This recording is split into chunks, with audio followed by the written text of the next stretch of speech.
हरे कृष्णा, राधे राधे। श्री हनुमान जी की कृपा हम सबको प्राप्त हो। आज के इस वीडियो में आप मंगलवार व्रत की परम पावन कथा को श्रवण करेंगे। एक बार नेमिषारण्य तीर्थ में 80,000 मुनि एकत्र होकर पुराणों के ज्ञाता श्री सूत जी से कहते हैं कि हे महामुनि, आपने हमें अनेक पुराणों की कथा सुनाई है। आप कृपा करके हमें कोई ऐसा व्रत और कथा बताएं जिससे करने से संतान की प्राप्ति हो और मनुष्य रोग, शोक, अग्नि आदि दुखों से दूर हो, क्योंकि कलयुग में सभी जीवों की आयु बहुत ही कम है। फिर और इस पर भी उन्हें यदि रोग और चिंता लगे रहेंगे तो आप भगवान श्री हरि के चरणों में अपना ध्यान कैसे लगा सकेंगे। श्री सूत जी कहते हैं कि हे मुनियों, आपने लोक कल्याण के लिए बहुत ही उत्तम प्रश्न किया है। एक बार युधिष्ठिर ने भगवान श्री कृष्ण से यही प्रश्न किया था, तो जो उत्तर भगवान श्री कृष्ण ने कहा था वही मैं तुम्हें सुना रहा हूँ। तुम ध्यान पूर्वक सुनो। एक समय पांडवों की सभा में भगवान श्री कृष्ण विराजमान थे।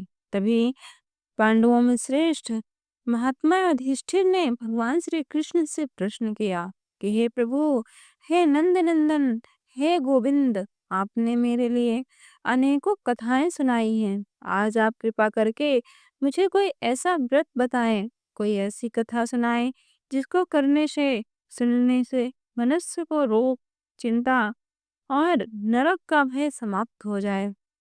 हे प्रभु, मेरा कोई पुत्र नहीं है और बिना पुत्र के मनुष्य का जीवन व्यर्थ होता है। पुत्र के बिना मनुष्य नरकगामी होता है। पुत्र के बिना मनुष्य पितृ ऋण से छुटकारा नहीं पा सकता और उसे ही पुन पुन्नक नामक नरक में जाना पड़ता है। अतः हे भगवान, हे श्रेष्ठ, मुझे पुत्रदायक व्रत बतलाइए।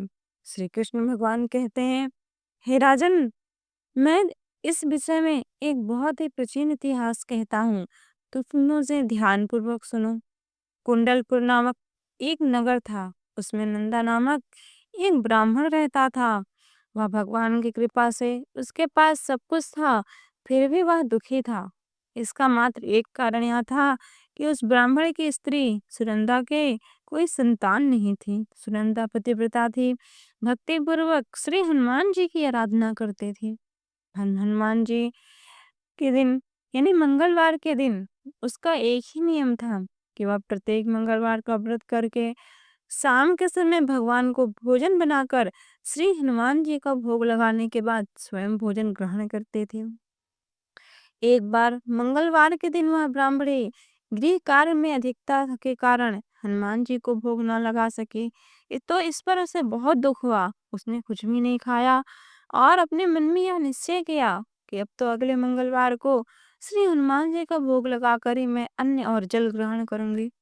ब्राह्मणी सुनंदा प्रतिदिन भोजन बनाती, श्रद्धा पूर्वक अपने पति को खिलाती, परंतु वह स्वयं भोजन नहीं करती और अपने मन में भगवान श्री हनुमान जी का नित्य प्रति ध्यान करते, उनके नाम का स्मरण करते रहती।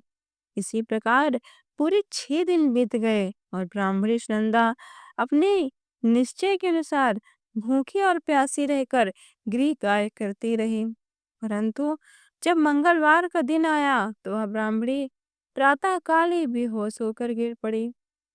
ब्राह्मणी सुनंदा की इस असीम भक्ति के प्रभाव से भगवान श्री हनुमान जी अत्यंत प्रसन्न हुए और वो प्रकट होकर बोले, हे सुनंदा, मैं तेरी भक्ति से बहुत प्रसन्न हूँ, तू उठ और वर मांग। सुनंदा अपने आराध्य देव श्री हनुमान जी को देखकर आनंद की अधिकता से विभल हो श्री हनुमान जी के चरणों में गिरकर बोले, हे प्रभु, मेरी कोई संतान नहीं है, कृपा करके मुझे संतान प्राप्ति का आशीर्वाद दें, आपकी बहुत कृपा होगी। श्री महावीर जी बोले कि तेरी इच्छा पूर्ण होगी, क्योंकि तेरे घर एक ऐसी कन्या के जन्म होगा जिसके अष्टांग प्रतिदिन सोना दिया करेगी। इस प्रकार कहकर श्री महावीर जी वहां से अंतर्ध्यान हो गए। ब्राह्मणी सुनंदा बहुत हर्षित हुई और सभी समाचार विस्तार से अपने पति को कहा।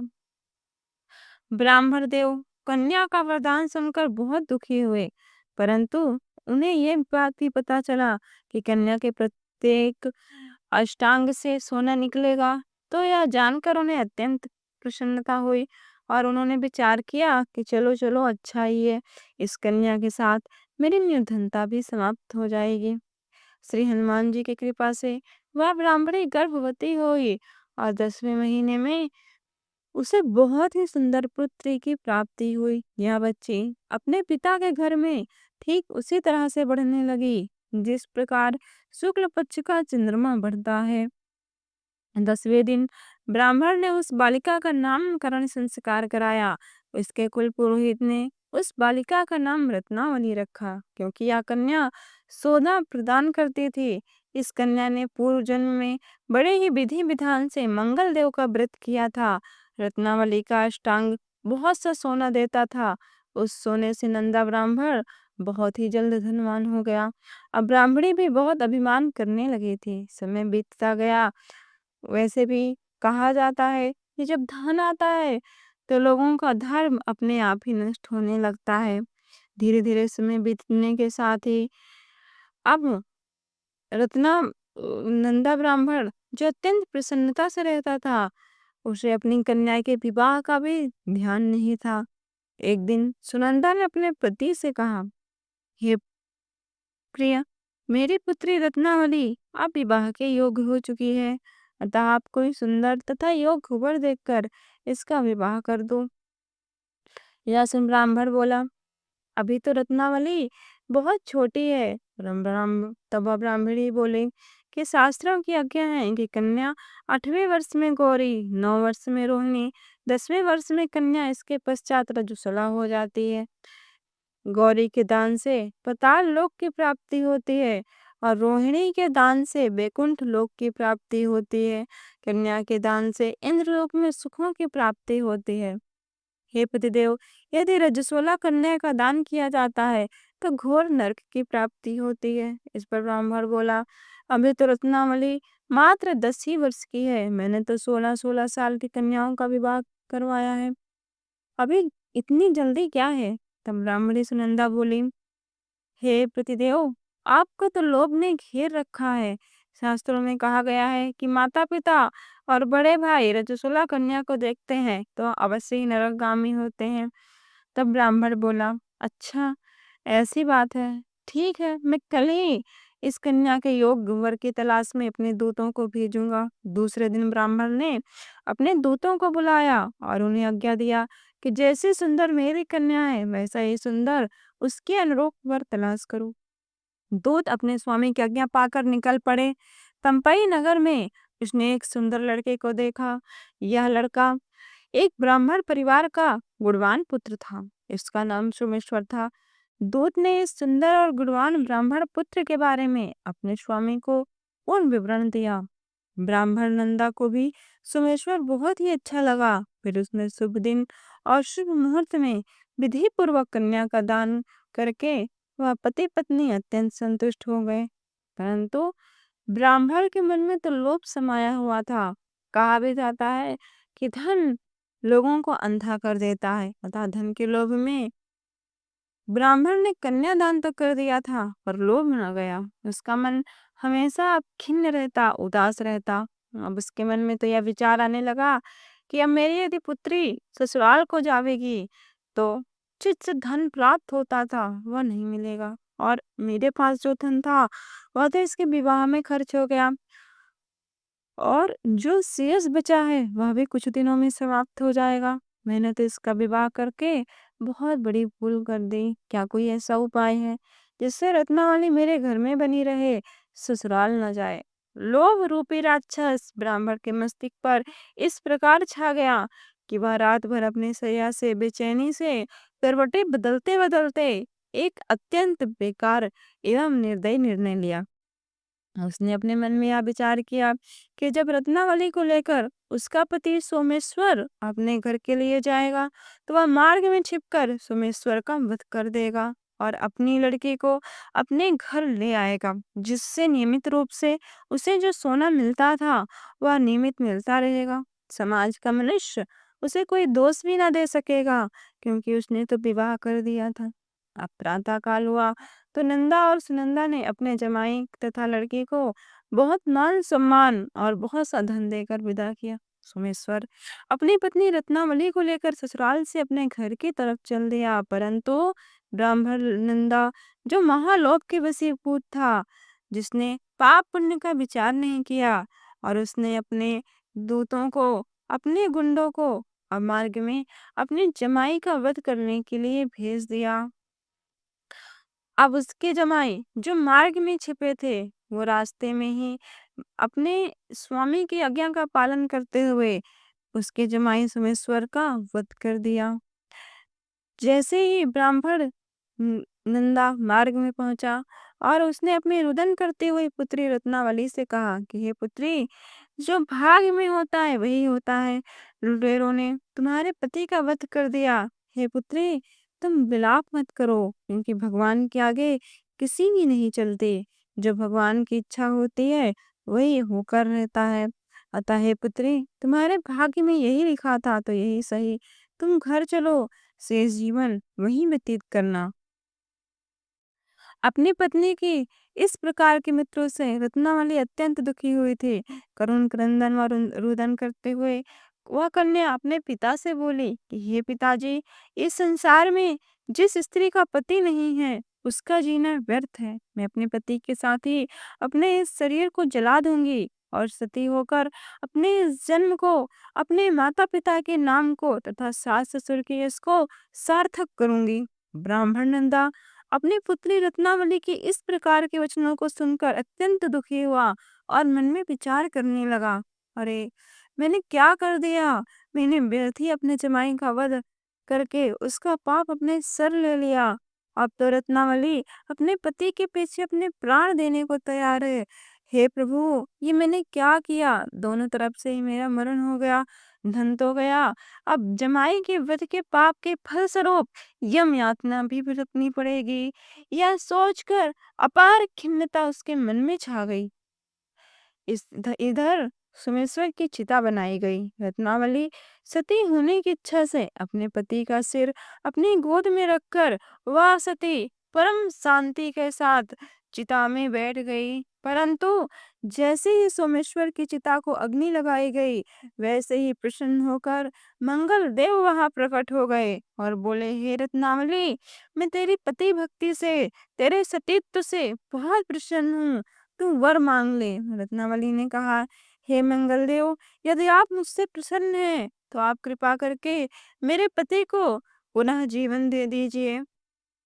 तब मंगल देव बोले कि हे रत्नावली, तेरा पति पुनर्जीवित होगा, यह अजर और अमर होगा। इसके साथ ही यह महाविद्वान भी होगा। यह पहले से भी अधिक सुंदर और बुद्धिमान होगा। और भी इसके अतिरिक्त जो तुम्हारी इच्छा हो वह वर मांग लो। रत्नावली बोली कि हे ग्रहों के स्वामी, हे मंगल देव, यदि आप मुझ पर प्रसन्न हैं तो मुझे यह वरदान दीजिए कि जो भी मनुष्य मंगलवार के दिन प्रातः काल लाल पुष्प, लाल चंदन से आपकी पूजा करके आपका स्मरण करे, उसे कभी रोग न हो, उसे कोई व्याधि न हो, उसके स्वजनों का कभी वियोग न हो, सर्प, अग्नि तथा शत्रुओं का भय न रहे। जो स्त्री मंगलवार का व्रत करे वह कभी विधवा ना हो। मंगल देव उसकी इस प्रकार की भक्ति को देखकर एवं उसके इस प्रकार के लोक कल्याण को देखते हुए मंगल देव ने कहा, तथास्तु, तुम्हारी इस प्रकार की भक्ति से मैं अत्यंत प्रसन्न हूँ। इस हमारे इस परम पावन रोचक कथा को भी जो श्रवण करेगा उसे अखंड सौभाग्य की प्राप्ति होगी। इस प्रकार मंगल देव तथास्तु कहकर अंतर ध्यान हो गए। भगवान मंगल देव की कृपा से अब तो सोमेश्वर पुनः जीवित होकर बैठ गया। रत्नावली अपने पति को पुनः प्राप्त कर कर बहुत प्रसन्न हुई और मंगल देव का व्रत प्रत्येक मंगलवार को करके विधि पूर्वक मंगल देव की कृपा से इस लोक में सुख भोगते हुए अंत में स्वर्ग को गई। तो एक बार प्रेम से बोलिए भगवान मंगल देव की जय। श्री हनुमान जी महाराज की जय। एक ब्राह्मण दंपति के कोई संतान नहीं थे, जिसके कारण वो पति पत्नी अत्यंत दुखी थे। वह ब्राह्मण श्री हनुमान जी की पूजा के लिए वन में चला गया। वहां पूजा के साथ श्री महावीर जी से एक पुत्र की कामना प्रकट किया करता था। वह प्रत्येक मंगलवार का व्रत करता और हनुमान जी से पुत्र मांगा करता था। इस प्रकार घर पर उसकी पत्नी भी प्रत्येक मंगलवार के व्रत करते और अपने लिए पुत्र मांगा करते थे। उसकी पत्नी का भी यही नियम था कि मंगल के दिन सारा दिन व्रत रखते थे और दिन के अंत में भोजन बनाकर श्री हनुमान जी को भोग लगाकर वह भोजन ग्रहण करते थे। एक बार कोई मंगलवार के दिन ही कोई और व्रत आ गया, जिस कारण वह ब्राह्मणी भोजन नहीं बना सकी और ना ही हनुमान जी को भोग लगा सकी। अतः उसने अपने मन में ऐसा प्रण किया कि अब अगले मंगलवार को श्री हनुमान जी को भोग लगाकर ही वह अन्न ग्रहण करेगी। इस प्रकार उसे भूखी प्यासी 6 दिन बीत गए। मंगलवार के दिन उसे मूर्छा आ गई। तब हनुमान जी उसकी लगन और निष्ठा को देखकर अत्यंत प्रसन्न हुए और उन्होंने दर्शन दिया और कहा कि ठीक है, मैं तुमसे बहुत प्रसन्न हूँ, वरदान मांगो। तब उसने फिर से बालक मांगा। हनुमान जी ने उसे एक अत्यंत सुंदर बालक दिया और कहा, यह बालक तुम्हारी अत्यंत सेवा करेगा। इतना सुंदर बालक वह ब्राह्मणी पाकर बहुत प्रसन्न हुई और उसका नाम मंगल रखा। कुछ समय पश्चात उसका पति वन से लौट कर आया। अपने घर में इतने सुंदर बालक को क्रीड़ा करते देखकर अत्यंत प्रसन्न हुआ और बोला, यह बालक कौन है? पत्नी ने कहा, हे पतिदेव, यह बालक मुझे श्री हनुमान जी ने दिया है। मंगलवार के व्रत से वह बहुत प्रसन्न हुए हैं। पत्नी की बात से वह पति अत्यंत विस्मित युक्त होकर अपने मन में विचार करने लगा कि निश्चय ही मेरी पत्नी ने मुझसे छल किया है या अपने व्यभिचार और कलुषता छुपाने के लिए ऐसी बातें बना रही है। एक दिन उसका पति कुएं पर पानी भरने के लिए गया और मंगल को भी साथ में ले गया। अब पानी भरते समय उसने मंगल को उसी कुएं में डालकर पानी भरकर घर आ गया। पत्नी ने पूछा, मंगल कहाँ है? उसने कहा, मंगल यहीं घूम रहा होगा। तभी मंगल भी मुस्कुराता हुआ घर आ गया। उसको देखकर ब्राह्मण आश्चर्यचकित हो गया। इस प्रकार वह एक दिन मंगल को ब्राह्मण गया और फिर नदी में फेंक आया। इधर नदी में जब फेंक आया, फिर वो उसकी पत्नी ने और पूछा कि ये स्वामी, आपके साथ मेरा पुत्र मंगल भी गया था, वो कहाँ है? उसने कहा, वो कहीं इधर उधर ही घूम रहा होगा, अभी आ जाएगा। थोड़े समय बाद मंगल भी आ गया। यह देखकर उसकी पत्नी बहुत ही प्रसन्न हुई। परंतु उसके इस प्रकार के चित्र को देखकर उसी रात हनुमान जी ने स्वप्न में उस ब्राह्मण से कहा कि हे ब्राह्मण, यह बालक मैंने स्वयं तुम्हारी पत्नी को दिया है। तुम अपनी पत्नी को उल्टा क्यों कहते हो? यह जानकर पति को बहुत ही हर्ष हुआ। उसने श्री हनुमान जी से क्षमा प्रार्थना की और दोनों पति पत्नी मिलकर मंगलवार का व्रत रखकर अपना जीवन आनंद पूर्वक बिताने लगे। इस प्रकार जो भी मनुष्य मंगलवार व्रत को के कथा को पढ़ता अथवा सुनता है और नियम से व्रत रखता है, उसके घर में श्री हनुमान जी की कृपा से सब कष्ट दूर हो जाते हैं और सब सुखों की प्राप्ति होती है। तो एक बार प्रेम से बोलिए, भगवान मंगल देव की जय। मित्रों, कथा यदि अच्छी लगी हो तो वीडियो को लाइक शेयर अवश्य करें। चैनल पर नए हैं तो चैनल को सब्सक्राइब कर बेल आइकन प्रेस करना ना भूलें।